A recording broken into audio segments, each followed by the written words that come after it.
Hello everyone and welcome to you all to my channel. If you are new to it, don't forget to subscribe to it and watch my previous videos regarding personal statement, study plan, and also about the difference between apostille, notarization, or authentication by the consulate, and also related topic of Global Korea Scholarship. I can keep the link in the description section as well. And I recently came across an idea where you guys can buy me a coffee and I can read and check your personal statement and study plan. So for buying me a coffee, you guys can click in the link in the description section and message me personally in my Facebook page, and I'll also give you the link of the Facebook page in the description section. And let's jump into today's video. From the thumbnail, you guys already know about the title of today's video. Few days ago, NIIED published a prior notice for 2022 Global Korea Scholarship Application Graduate Degree Program. And this is for the prospective application of 2022 GKS Graduate Program. NIIED would like to make a prior notice for starting from 2022, and they will only accept the apostille or consulate confirmation document from the following. So this blue color list is the list of the document that they will accept, only the apostille or consular confirmed document. Other than this, those all document in the list, only the photocopy of those documents are acceptable. So, but for these documents, you have to prepare the apostille or consular confirmed document. So the difference between apostille, consular confirmed document and notarized document, I have made a separate video and I can keep in the description section below. So the document that you will have to apostille or get a consular confirmation are the following. That is the proof of your citizenship and also your parents' citizenship. This is the official document which is issued by the government, such as birth certificate or family register.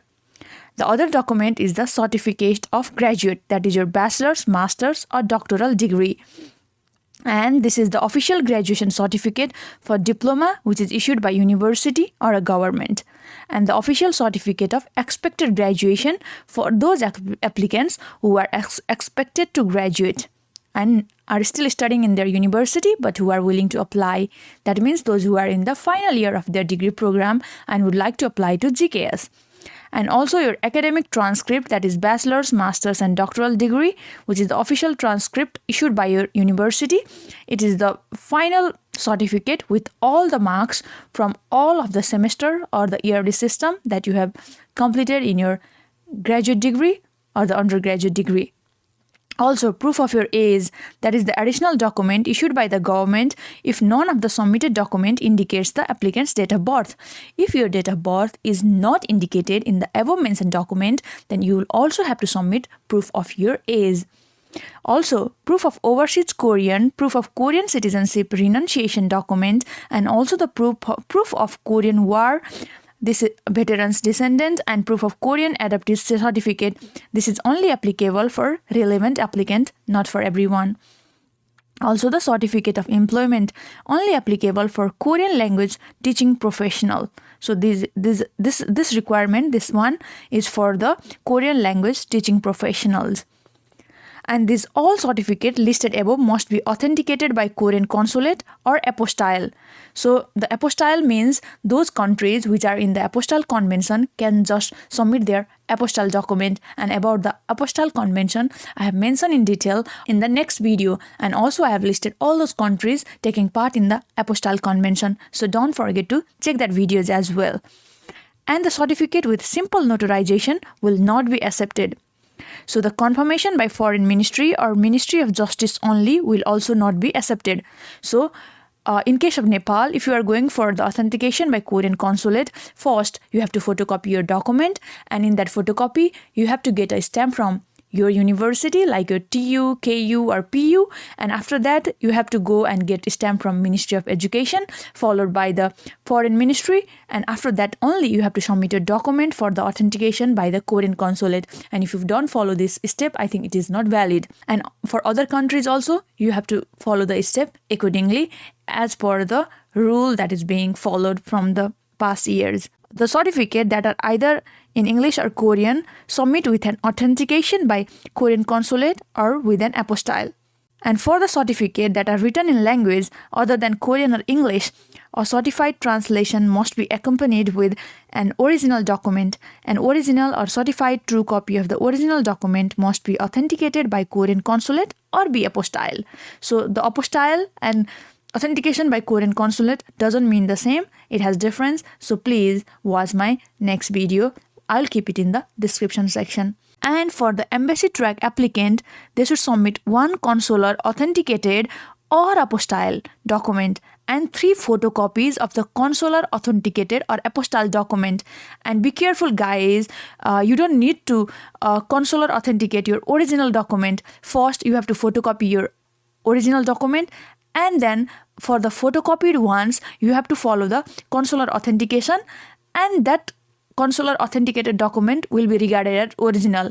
Never submit your real original certificate that you get from your institution, because even after you are selected for the scholarship, the document will not be returned back. Other optional documents like the certificate of Korean proficiency topic or the English proficiency like IELTS and TOEFL, copy of awards, they do not need to be authenticated unless the document is written in language other than Korean or English. And all application documents that are written in language other than Korean or English must be accompanied with certified translation. Previous or current GKS scholar who are applying for a higher degree program should submit original graduation certificate and academic transcript issued by their Korean university without additional authentication. And this notice is provided for the prospective applicants with appropriate time to prepare the required document, since we are aware that certain documents require lead time to authenticate in some countries. So yeah, of course, the preparation of document really requires huge number of time and your effort. So prepare a document in advance, get started from now, and make your application stronger. And yeah, a full set of application guideline for 2022 GKS graduate degree program, it will be released in February 2022.